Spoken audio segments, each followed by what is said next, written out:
So let's talk about why I'm moving to Vietnam. First off, a little bit about myself. I'm a Viet Kieu, which means that I was born in Vietnam and I was raised abroad. And I didn't really come back to Vietnam until my 30s. And my family had left Vietnam as refugees when I was 5 years old. And so it was like about over 25 years before I went back. And ever since then, been back almost every year except for COVID, obviously. And every time I feel like more of a connection there. And so I've really kind of enjoyed my time. Ever since then, I've kind of had an urging to want to move back there permanently. And so this is kind of the move. Living in the Bay Area is great. I love living in the city and stuff like that, but it's insanely expensive. Ho Chi Minh City, on the other hand, it's a pretty good lifestyle at the fraction of that cost. The food's amazing, the culture, and also I've got friends and family there, so I really look forward to kind of reconnecting and building the next chapter of my life there. Ho Chi Minh City is a bit chaotic, but in a kind of orderly way. You know, it's a growing city. It's pretty vibrant. The culture there is just amazing. So I'm kind of looking forward to diving into it. And the area that I'll be living in is District 8, which is an up and coming area in the city. It's not as crowded and touristy as District 1. It does have a bit of charm to it. The culture and the lifestyle. Lifestyle here is a little bit different. It is very chaotic. The city is a vibrant city with a lot of new developments, new high-rises. It has a nice combination of modernity with the Vietnamese culture that's here. Also, the people here are really nice and they're really warm and welcoming, especially towards foreigners. If you're in the touristy areas, you'll get a blast of that warmth, maybe a little bit too much at times, but yeah, I kind of understand that people are trying to make a living in those areas, and so they do kind of put on a little bit more enthusiasm and stuff towards visitors. Once you get out of those areas, like I'm living in more of a local area, it's actually quite nice. People are really genuine in the way they interact with you. If you really want to get on the good side of locals, what you should do is learn a few phrases that you can talk to them, to thank them or to say hello, like xin chào and cảm ơn or cảm ơn. And those actually are really easy phrases to learn. As far as my Vietnamese is concerned, it's kind of okay. I can communicate, I can get food, I can get around, and just kind of communicate in a short, easy burst. The cost of living is quite affordable and quite low. If you are a foreigner or an expat visitor here and you want a short-term stay, you can probably find in the more touristy areas for accommodation, like District 1, District 2, the Thao Dinh area. You also have District 3 and District 7 have a lot of expats and foreigners. Those places, you can probably get an apartment for anywhere from $500 to $1,500 per month. Where I'm staying, which is outside of those areas, more of a local area, is District 8. I have a 2-bedroom, 2-bath apartment. I would pay about $400 per month. The equivalent in the other districts that I had mentioned earlier, I think it's probably about $500 to $600. Whether you decide to be closer to people that are like you or you decide to be a little bit further away, I think the cost of living for accommodations here is pretty cheap. Also though, I forgot one thing about accommodations. With me, I have to pay utilities, property management fee, and parking. The total for all three combined together is like $88 US. If you are even a shorter stay, guest houses you can get for about $20 US per night. If you are staying at hotels, they start at about $50 per night. But if you do want to stay in probably the ritzier places, like the Hilton in Saigon, it's about $150 per night. And the Park Hyatt, I think it's $450, which is crazy expensive. But there is a wide range of affordability depending on what you like.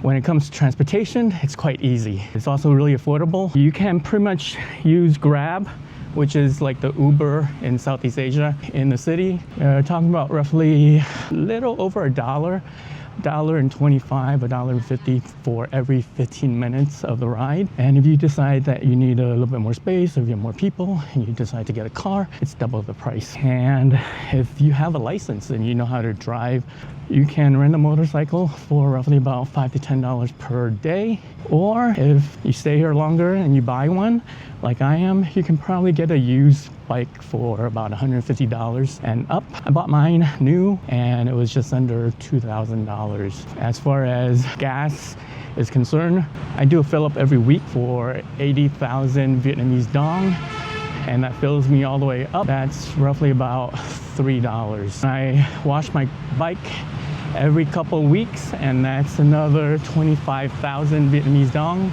and that's $1. Maybe tip them 10,000, which is about 40 to 50 cents. Food is extremely affordable and so diverse here. There's a lot of different types of food that you can get. And if you find the right place, you can probably get something for like $1 for breakfast. You probably get a plate of broken rice com tam with grilled meat and an egg for about $2. There's also a huge variety of different types of food that's available for you. If you are into the foreign food, District 1, 2, and District 7 are the best places for foreign food. And if foreign food isn't your thing and you're into the local food, the street food and stuff, which is what I eat most of the time, I think about 90% of my food consumption here is local food and mainly street food. There's like 10 different kinds of noodle soups here, 10 very distinct categories of soup. One of them, of course, is pho. And then there's also banh mi. You can probably find all hours in the night a place that maybe sells banh mi for like 15,000 dongs each. It's crazy cheap. It's just not regulated to savory foods as well. In Vietnam, they love their sweets. So you have a lot of dessert soups. You also have a lot of cakes, a lot of different types of cakes. They love Jello here. They eat a lot of Jello here.